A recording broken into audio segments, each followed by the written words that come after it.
Another day of the Combine is in the books. Safeties and cornerbacks went today. Let's take a look at all the top performers at the Combine. Jets!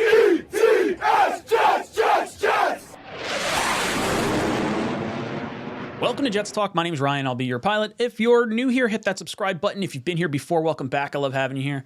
Boys and girls, I did day one recap. I'll link that down below in the description. That was the defensive linemen, defensive tackles, edge rushers, and linebackers. Today we are talking about the cornerbacks, the safeties, and everything going on with them. So without further ado, let's jump into the safety market and cornerback market and all the breakdowns and stuff. First up, I want to talk a little bit about some family ties. That's right. Travius Hodges Tomlinson is nephew of former Jet running back LaDainian Tomlinson. I guess you should probably call it former Charger running back, but he was also a Jet, and I like him as a Jet, so we'll call it that.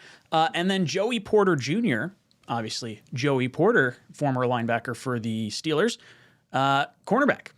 Both these guys figure to get drafted this year in the NFL draft. Different projections for each one. Tomlinson is more of a nickel cornerback. You could find him somewhere in the 3rd through 5th rounds. And then Joey Porter Jr., you may be looking at in the mid-1st round. This is a player that, if he performs well over his pro day and everything, may get slotted ahead of the Jets. So something to keep an eye on here, because we're not going to be looking for a cornerback. We've got DJ Reed, we've got Michael Carter, and we've got Sauce Gardner. We are locked down on the cornerback position, but maybe mid to late round, if you thought maybe you'd get rid of like a Bryce Hall or something like that, maybe you take a swing at someone.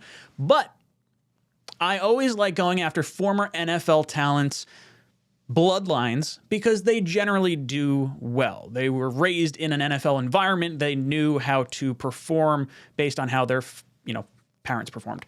So looking back, you see J.C. Horn, former son of Joe Horn. You see Asante Samuel Jr. It happens all the time. So these two guys, maybe you want to keep a little bit of a lookout on them. As far as stock dropping, we saw Emmanuel Forbes, a really exciting corner. This guy's projected to be a mid-second round pick, but he came in super lean. I don't think I've ever seen someone this tall, this skinny before. And this guy is 6'1", or right around there, and he has 166 pounds of meat on him. 166 pounds. Oh, man, that is like incredibly light. I mean, I guess Devontae Smith is proof that a smaller sized player could perform all right, but Devontae Smith is catching the ball and making people miss, whereas Emmanuel Forbes, he's going to be tasked with actually hitting people and stopping these massive wide receivers. So how does it wind up shaking out for him? He did put up impressive numbers.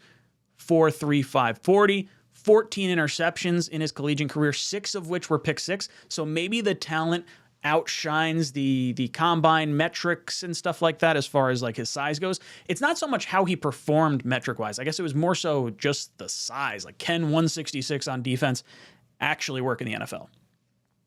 I don't know. It's not someone I would feel overly excited taking a swing at. I mean, obviously we have cornerbacks anyway, but this is going to be a risky selection. Sorry about that. This is going to be a risky selection in the 2nd round. Let's move on to our testing. First up, we're talking cornerbacks here. DJ Turner was the speed demon on the field today. 4.2640. That is good to be tied for 5th fastest all time. He's the fastest defensive player at the Combine. This guy moves. But he wasn't even like the massive story. We had 2 teammates from Maryland, Jacorian Bennett. Where's my little thing? Jacorian Bennett and Deonte Banks. These 2 guys figure to be going a little bit higher in the draft based on their performances. Look at them in like the top 5 in testing in like everything.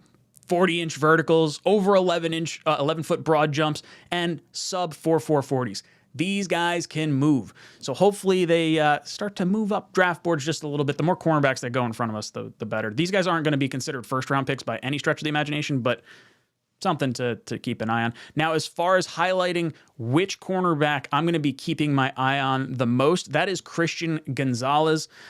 with maybe a little bit of Joey Porter Jr. Those two guys are the two corners in my mind that have a chance to go before the Jets at number 13. And the more they perform well, the better chance another player falls down for the New York Jets. So I'm looking for cornerbacks. I'm looking for quarterbacks. Those are the guys I'm hoping to go all the way up at the top of the draft. So that way we have a few more options at positions of need.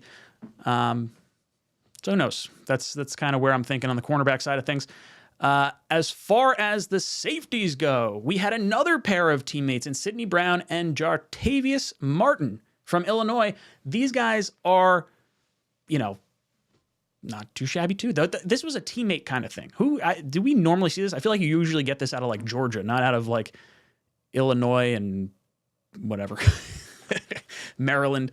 The top safety in this class projected is either going to be Brian Branch out of Alabama or Texas A&M's Antonio Johnson. This guy tested just fine, 4.52 40. It's nothing blazing, but it's going to be just fine for what he's going to be able to do at the next level. And Jordan Battle, 4.55. That's another player that Jets fans are probably going to look at in the second, third, fourth round, somewhere in that sort of span there.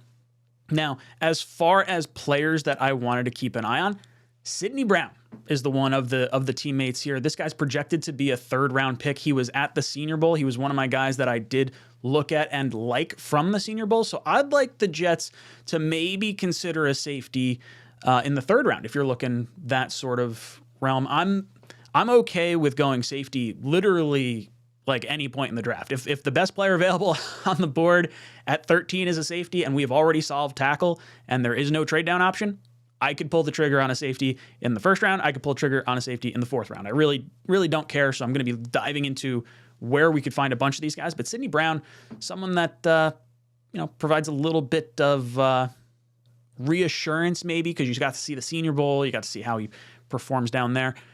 I don't know. I'm going to be looking all over the place for safety help, and I think you guys should too. So those were my top five winners, or not top five, my winners, losers, storylines from day 2 of the Combine. Today, what do we got? Next up is quarterbacks, I think. I think it's quarterbacks, offensive linemen, what is it? Quarterbacks? I don't know what it is today. I'm going to turn on the TV and find out. Pretty sure it's like wide receivers, quarterbacks, and running backs or something. I don't know. Guys, let me know your thoughts of the cornerbacks, the safeties down below in the comment section. Is there a safety that you really like? Are there corners that maybe you like as a replacement for someone on the back end? Let me know in the comment section down below. And as always, go Jets.